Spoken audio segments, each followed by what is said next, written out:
Hey guys, Nate here again. So we're going to continue our series on the pitcher movement restoration series, and today we're going to focus on single leg stance. So where single leg stance comes in for a pitcher is two different areas. One on their back leg where they're trying to stabilize. So if you're looking at it from down the line angle, if I'm a right-handed hitter, if you're on one single stance before you break home. So if you're a little wobbly on that back leg, it's going to be hard to stabilize, to build tension in that back leg, to be able to develop enough force to go home, okay?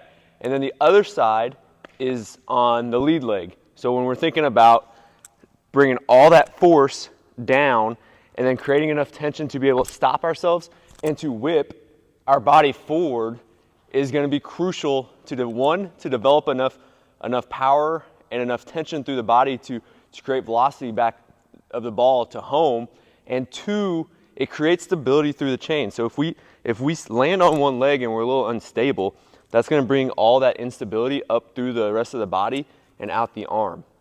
And what I mean by that, there are some studies that show if you look at somebody that has had a UCL tear, there's a higher correlation between the ones that have had a UCL tear and their single leg stance ability. So there may be some correlation to how well can you stabilize on one leg and how likely you are to get hurt. Okay? So when I'm looking at this, I put a specific number on it. So what I'm going to do is I usually get a board here that has some numbers on the board, and I'm just going to test how well you can stabilize on one foot.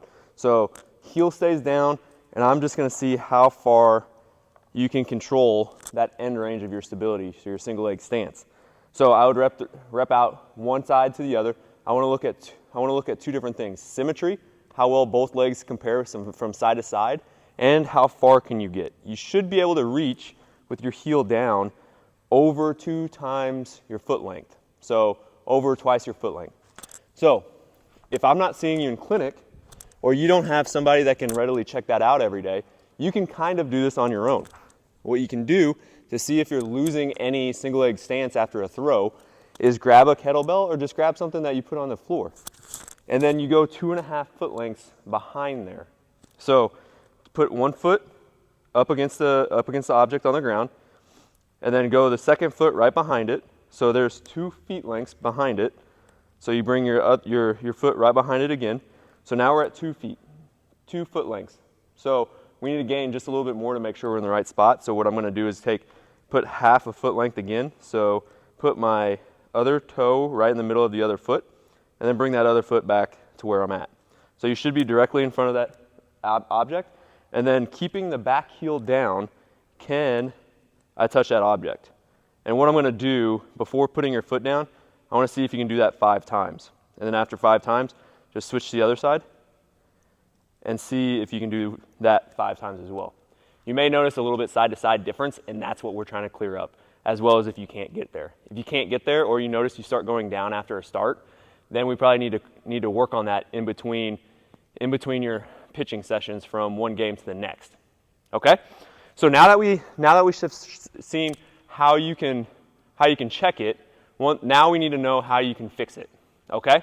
So what I like to do is I kind of like to start from the ground and build our way back up to standing. So where I like to start, think of single leg stance as being a big core exercise. So if you're not stable up here in the midsection, it's going to be very hard to be stable on a leg.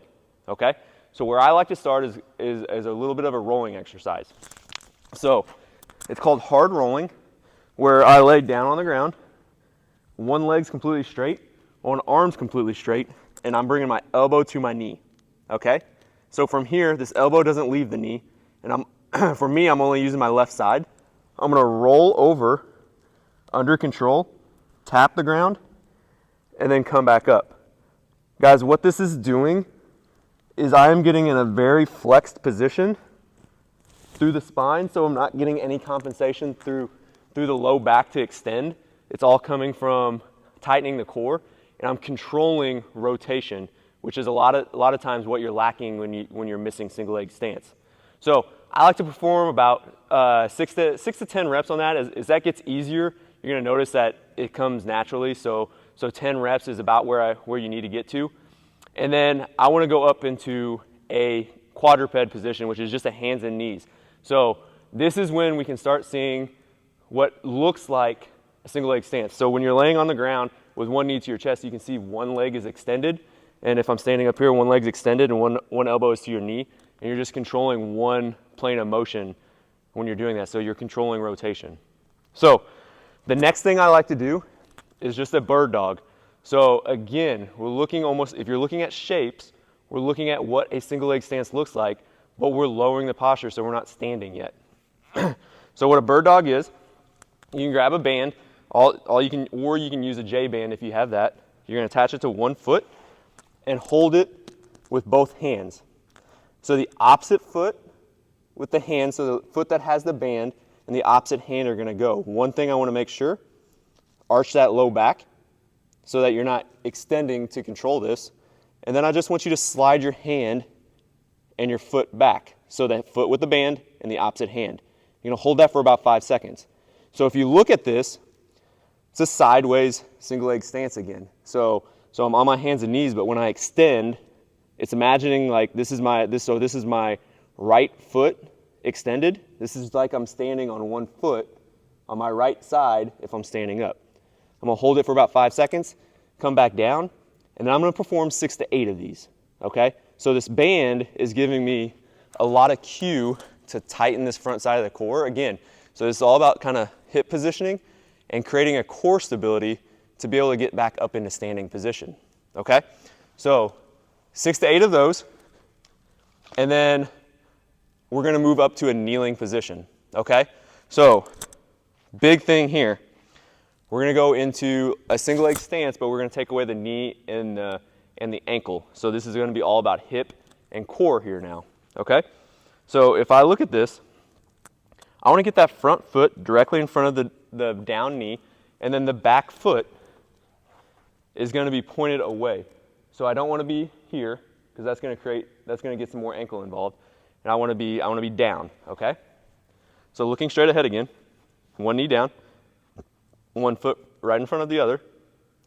90% of the weight's on this down knee, not the up knee. And we're gonna stay right here. And then I want you to just kind of tuck the pelvis up, so bring your hips to your belt buckle, or your belt buckle to your ribs. And first of all, can you stay stable? See if you can hold it for about a total of 10 seconds. And if this is easy, we can start creating some dynamic to it, some movement with it. So you're here, come down, tap the ground with your hands, and then come back up. Notice I'm a little wobbly when I come back up. I just want to create that stability again. So find your balance, come back down, and then come back up. Hold it for about 5 seconds once you get up here and make sure you're stable before you go down again. So I want to do this about 6 to 8 times again. If you notice you're getting a little bit better at 8, if you're not tired from it, just go ahead and work to 10, and you can come up on here. Okay? So this is a mainly static stability. So you're not moving much. There's a little bit of movement into it, and you're going from a hip extended position. Now I want to show you where you can get a lot of the stability from that hip again to really improve your single leg stance. So what I'm going to have you do, you don't have to use a fat foam roller. You can just use a pad or even the floor or the ground if you don't have anything to prop your knee up. But we're going to work from a fully flexed position for the hip to a fully extended position, which is where you would typically think of where a single leg stance would be. So what I'm going to have you do is you're going to start on one knee on the foam pad or just even on the floor, and then extend one leg back. From here, you're going to transition to one knee, almost to the same position we were just at, but with your hands in the air. So you're going to come from here as slow as you can, come up to a kneeling position here. So if you notice, my down hip went from a flex position, a bent position, to an extended position. And you're controlling that full movement to create stability through that hip. So you're coming from here, and then slowly on the way back down, you're going to finish back to where you started. So come back up as slow as you can. Bring that foot forward. So my back foot, you notice my foot is trying to gain stability by putting it in there. See if you can do it without putting your toe in the ground. And then you're going to come back down. The point of the hands coming up is it's going to force your hips to kind of come back with it. If you dump, your body's gonna realize that and you're gonna come a little off balance. So I would go 6 to 8 of these on each side as well. Maybe spend a little bit more time. If you notice that one leg is a little harder to stand on one foot than the other, spend a little bit more time on that side. So again, after you do these exercises, recheck. See which ones improved your single leg stance, which ones didn't. So again, I'm gonna grab something on the ground. I'm gonna go 2 feet back, and then I'm gonna go a half a foot back from there to get 2.5 feet back, and then just line myself up and keep that back heel down. Can I touch that object 5 times with both legs? Okay, guys? Give those a try, see if that improves any of your single leg stance, and then see once the next time you go on the mound, see if you feel a little bit more stable, see if you can feel a little bit more power generated and ability to land on that front leg, and see how great you feel the next time if this was a little lower, okay? Give these exercises a try, let me know what you think, and good luck, guys.